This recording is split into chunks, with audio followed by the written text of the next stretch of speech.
Hello, and thank you for being with me again. Today I wanted to talk about the commonly held idea that Jesus favored the poor over the rich when he was in this world. And I see it very differently.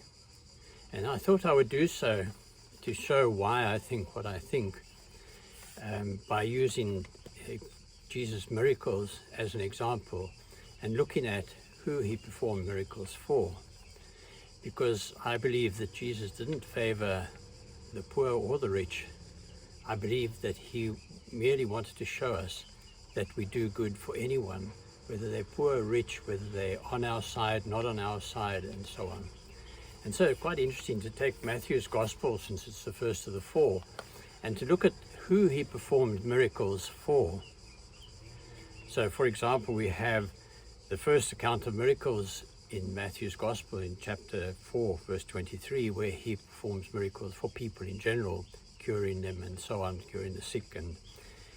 And then we go on to chapter 8, when he cures a leper. The next miracle talks about him curing the centurion's servant. And so a servant of an officer from the occupying forces. He then cures Peter's mother-in-law.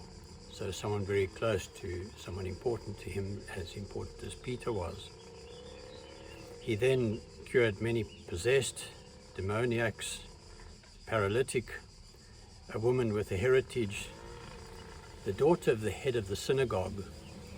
And as we know, that he wasn't always that welcomed in the synagogues, and yet he cured the daughter of the head of one of the synagogues. He then cured 2 blind men. He cured a dumb demoniac. He again cured people in the crowds.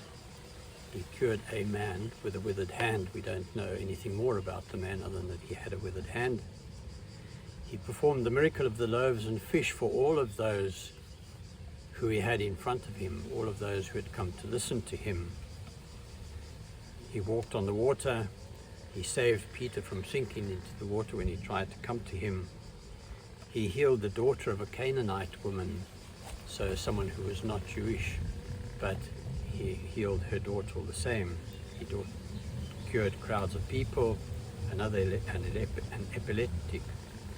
He cured 2 blind men from Jericho. Then we see that another one of these things that makes me think that he cured whoever needed it was at the time of his arrest. You'll remember in some accounts it says one of his disciples, someone says it was Peter, drew a sword and cut off the ear of the high priest's servant, who was one of those who'd come to arrest him. And he healed that man, put his ear back and healed him as well. And so we see that there was a great variety of people that he healed along the way. He didn't reserve his healing for the rich or the poor. He didn't reserve his healing for those who were following him, those who were close to him, those who felt that they wanted to have the way of life that he was teaching them about.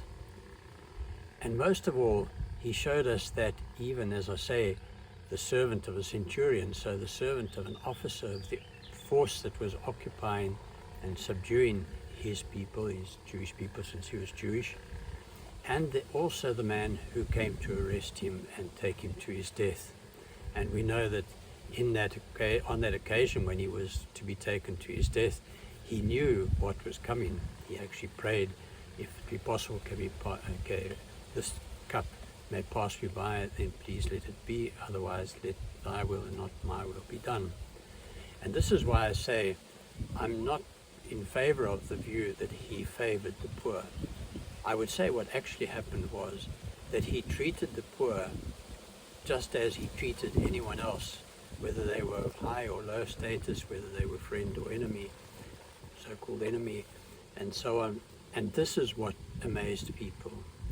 We know that when he went, for example, to eat with Zacchaeus, and he was known to be someone who wasn't very honest in the town, and yet when Jesus went there, he went to eat with him in the evening.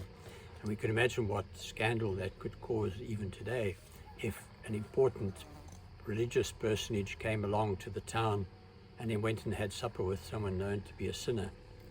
And so, as I see it, and I'm pretty sure I'm right on this evidence that I've given you, Jesus merely came to serve those who needed his service, to call all people to his way of life, irrespective of their station in life. And this is what we are meant to learn from him, that we're not here to judge anyone, we're not here to accept or reject anyone, we're here simply to serve everyone, because they are all children of God, irrespective of their sinful status, irrespective of whose side they're on, and so on. And this is the great teaching that Jesus came to bring us. And may God bless you. Thank you.